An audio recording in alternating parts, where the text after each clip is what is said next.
اللہ تعالیٰ نے رزق کے 16 دروازے مقرر کیے ہیں اور اس کی چابیاں بھی بنائی ہیں۔ جس نے یہ چابیاں حاصل کر لیں وہ کبھی تنگ دست نہیں رہے گا۔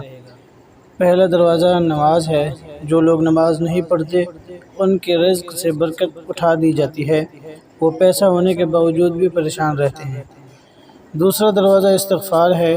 جو انسان زیادہ سے زیادہ استغفار کرتا ہے، توبہ کرتا ہے، اور اس کے رزق میں اضافہ ہو جاتا ہے، اور اللہ ایسی جگہ سے رزق دیتا ہے جہاں سے کبھی اس نے سوچا بھی نہیں ہوتا۔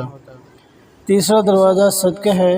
اللہ تعالیٰ نے فرمایا کہ تم اللہ کی راہ میں جو خرچ کرو گے اللہ اس کا بدلہ دے کر رہے گا۔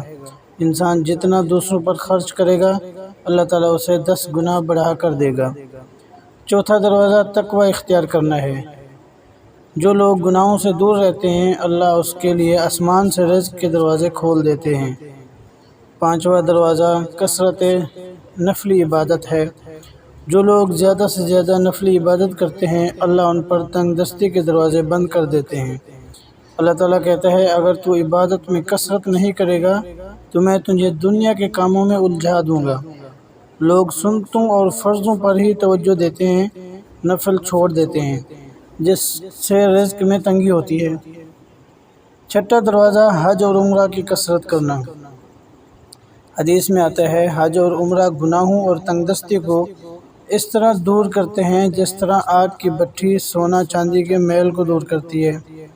ساتواں دروازہ رشتہ داروں کے ساتھ اچھے سلوک سے پیش آنا۔ ایسے رشتہ داروں سے بھی ملتے رہنا جو آپ سے قطع تعلق ہوں۔ آٹھواں دروازہ کمزوروں کے ساتھ صلہ رحمی کرنا، غریبوں کے ساتھ غم بانٹنا، مشکل میں کام آنا اللہ کو بہت پسند ہے۔ نواں دروازہ اللہ پر توکل ہے۔ جو شخص یہ یقین رکھے اللہ دے گا تو اسے اللہ ضرور دے گا، جو شک کرے گا وہ پریشان ہی رہے گا۔ 10واں دروازہ شکر ادا کرنا ہے۔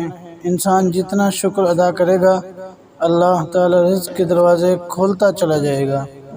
11واں دروازہ ہے گھر میں مسکرا کر داخل ہونا۔ مسکرا کر داخل ہونا سنت بھی ہے۔ حدیث میں آتا ہے نبی کریم صلی اللہ علیہ وسلم نے فرمایا اللہ تعالیٰ فرماتا ہے کہ رزق بڑھا دوں گا جو شخص گھر میں داخل ہو اور مسکرا کر سلام کرے۔ 12واں دروازہ ماں باپ کی فرما برداری کرنا ہے۔ ایسے شخص پر کبھی رزق تنگ نہیں ہوتا۔ 13واں دروازہ ہر وقت باوضو رہنا ہے۔ جو شخص ہر وقت نیک نیتی کے ساتھ باوضو رہے تو اس کے رزق میں کمی نہیں ہوتی۔ 14واں دروازہ چاشت کی نماز ہے جس سے رزق میں برکت بڑھتی ہے۔ حدیث میں ہے چاشت کی نماز رزق کو کھینچتی ہے اور تنگ دستی کو دور بھگاتی ہے۔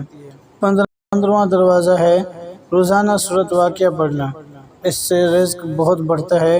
16واں دروازہ ہے اللہ سے دعا مانگنا۔ جو شخص جتنا صدقے دل سے اللہ سے مانگتا ہے اللہ اس کو بہت دیتا ہے۔ اللہ تعالیٰ ہمیں ان سب پہ اخلاص کے ساتھ عمل کی توفیق عطا فرمائے، آمین۔